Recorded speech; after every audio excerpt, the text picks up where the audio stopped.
There's one. Right in the same spot.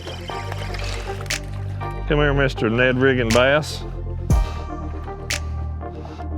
That was pretty cool on that little rocky point, little shallow rocky point. We don't have much wind right now. And something like a little simple Ned rig, it really does well. A lot of times those bass will lay up on those little shallow rocky places. You may be able to pick off one or two with the crankbait, follow back up with the Ned rig. It is an excellent, excellent 1-2 punch.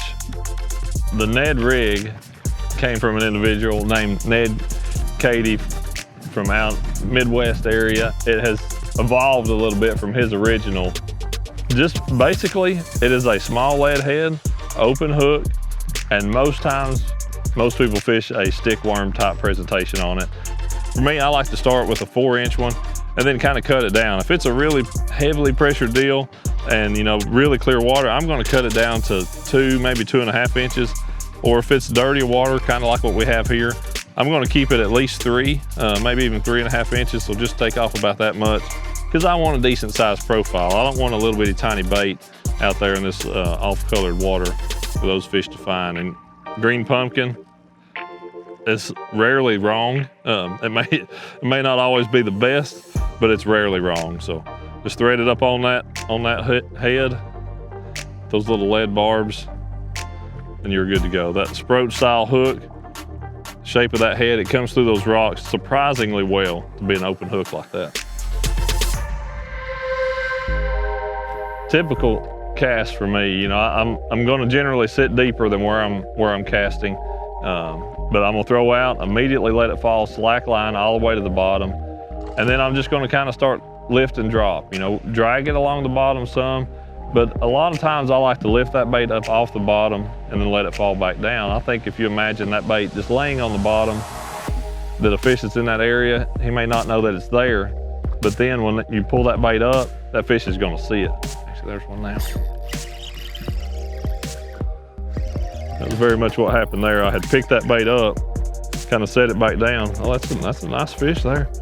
I picked it up, set that bait back down, and as it was falling, that fish got a hold of it. Come here, buddy. 10-pound braid and a 8-pound leader. I don't have to worry about it too much. Yeah, that's a nice Ned rigging fish. I had let that bait go to the bottom, drug it a little bit, kind of popped it. As it was sinking, that fish locked onto it. With that open hook, it's really easy to hook those fish too. It's not like a Texas rig worm. So this is something you can put in the hands of a young kid, somebody who's new to fishing. Pretty much you can reel down and just lean into them. That little light wire hook that's in this head, that's vanadium steel on that VMC hook, it's gonna hook those fish. Probably the part I like as much as anything is that bait keeper. That little lead collar style bait keeper works so well for keeping your stuff on a perfect size, perfect shaped head, even for coming through these rocks, not getting hung up much. General rule of thumb, the way it is with anything, the deeper you're fishing, the heavier head you're gonna use. But I pretty much always land on the side of trying to use as light a weight as I possibly can. All the way down to that 1/16 ounce, and then it steps up to 1/8, 3/16, quarter.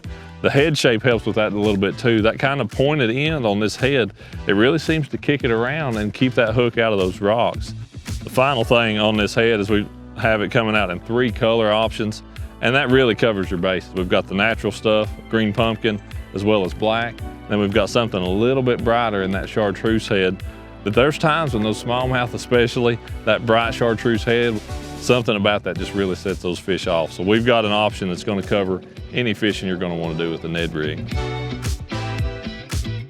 Every time I start to tell this story, I get a bite. Look at that, got it gone. He got it and got gone with it. So that's what that gap in that hook, when those fish suck that bait in, it doesn't have to come all the way out to the edge of their lip to actually get the hook in them. You'll get the hook in them back there, back in their mouth, in the roof. You pin them like that, and anybody's gonna land that fish, no doubt about it. But on this little dude here, you just hook it on there, run it up, and that's easy for anybody. A professional to a novice can use this head very efficiently.